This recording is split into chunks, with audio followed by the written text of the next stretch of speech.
Bienvenidos a Sigma el Podcast. Somos el podcast del Semillero de Investigación en Ciencias Ambientales Sigma del CEIN.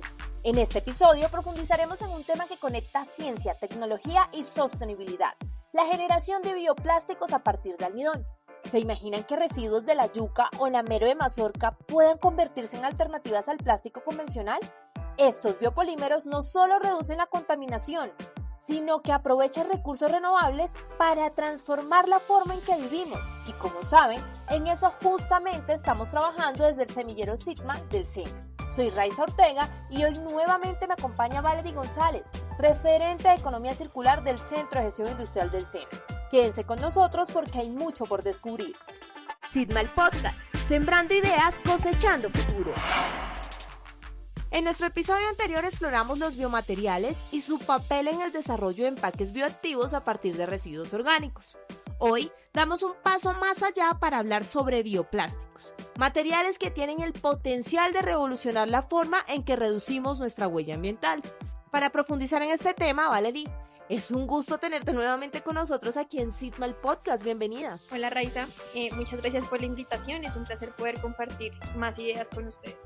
Empecemos. ¿Podrías explicarnos qué es un bioplástico, cómo se obtiene y cuáles son sus principales beneficios? Claro que sí, un bioplástico es un material que se asemeja mucho a un plástico convencional. Su diferencia está en la forma en la que se obtiene, dado que es a través de recursos renovables, principalmente del aprovechamiento de la biomasa, como lo es el tema de almidón, que está presente en alimentos, aceites naturales e incluso algunos residuos orgánicos.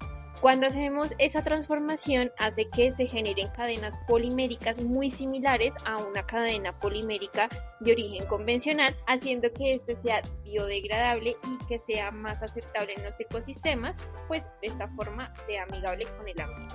Es increíble todo lo que podemos llegar a hacer. Valery, y cuéntanos cómo es el proceso de extracción de estos compuestos bioactivos. ¿Es algo accesible o requiere equipos muy especializados? No, la extracción de compuestos bioactivos de por sí es algo demasiado sencillo, con técnicas que científicamente como se conocen como extracción sólido-líquido, donde sencillamente tú coges los residuos, los maceras, lo colocas en contacto, por ejemplo, con alcohol, lo dejas en oscuridad durante un tiempo y después de esto obtienes los aceites esenciales que básicamente van a tener ese compuesto bioactivo. Digamos que ya el tema científico de cómo se coloca dentro del plástico es ahí donde tiene, digamos que su grado de complejidad, porque depende de cómo está formada la cadena polimérica, depende de la forma y del objetivo que yo le quiera dar a este compuesto bioactivo. Entendamos que el compuesto bioactivo básicamente es una forma en la que ustedes pueden agrupar grupos funcionales. Cada grupo funcional pues tiene un objetivo, bien sea que sea antioxidante o bien sea que genere temas de esterilización en el envase que yo esté produciendo. Entonces digamos que dependiendo del uso pues yo voy a favorecer que ciertos grupos funcionales estén presentes y después debo mirar en qué parte del proceso va a ser óptimo que yo lo pueda colocar inmerso para que quede de manera activa en el material. Es un proceso realmente interesante. Ahora, pensando en el futuro, ¿crees que los bioplásticos tendrán mayor presencia en el mercado? Porque si bien es cierto, estamos desarrollando un prototipo a escala laboratorio desde el Semillero Sigma, ¿qué tan rentable es producirlos actualmente? Sí, inclusive digamos que en diferentes grupos de investigación, no solamente del SENA, sino que a nivel nacional, ya el tema de los bioplásticos con compuestos bioactivos han comenzado a tener una mayor presencia. Se han hecho incluso pruebas de materiales que se utilizan para la exportación de alimentos y se ha logrado que el alimento llegue en las mismas condiciones que salió del país hacia el país destino, lo que hace que cuando llegue al consumidor pues él ya comienza su maduración hasta su consumo. Digamos que hay que hacer cambios significativos en temas de política pública, en normativa, por ejemplo frente al ICA, frente a los diferentes lineamientos que nos regulan del contenido de estos compuestos que deben estar presentes, dado que pues obviamente el uso de concentraciones muy altas si bien puede favorecer que el alimento se quede preservado, puede favorecer la contaminación de otros compuestos que no esperamos. Entonces esas regulaciones deben comenzar a darse en el país. Digamos que ya desde el Semillero Sigma hemos estado en diferentes conversatorios donde los diferentes actores del gobierno han estado presentes y hemos comenzado a hacer parte de ese trabajo, donde nosotros desde la academia comenzamos a darle luces al gobierno de qué lineamientos se deben comenzar a direccionar para que ellos queden inmersos dentro de la normativa colombiana. ¿Qué tan rentable es producirlos? Digamos que eso va variando diferente al tipo de plástico que se use, al tipo de biocompuesto o biocompuesto bioactivo que nosotros queramos utilizar y de la fuente que ella provenga.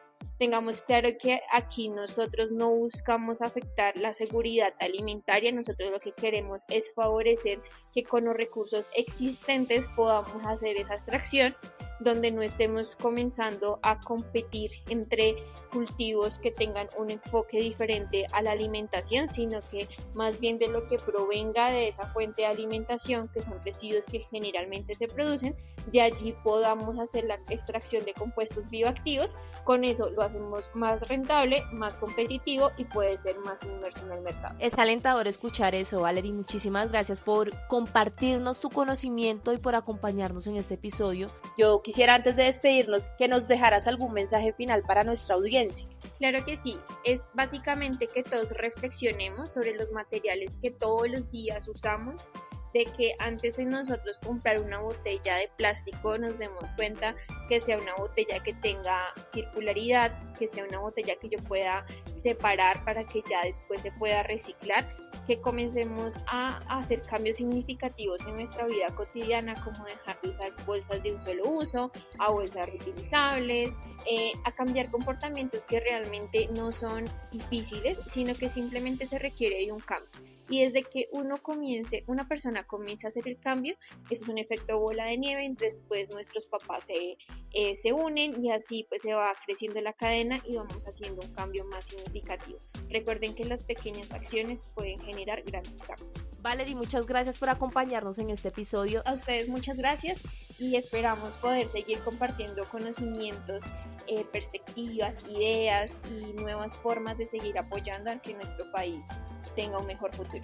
Así es. Y gracias a ustedes, nuestros oyentes, por acompañarnos aquí en Sigma, el podcast. Los invitamos a seguirnos en nuestras redes sociales. Nos encuentran como @Sigma_CGI y a estar atentos a nuestros próximos episodios de Sigma, el podcast. Somos el semillero de investigación en ciencias ambientales Sigma del SENA y estamos aquí para llevarte en un viaje apasionante por el mundo de la economía circular y la innovación sostenible. Sigma, el podcast, sembrando ideas, cosechando futuro.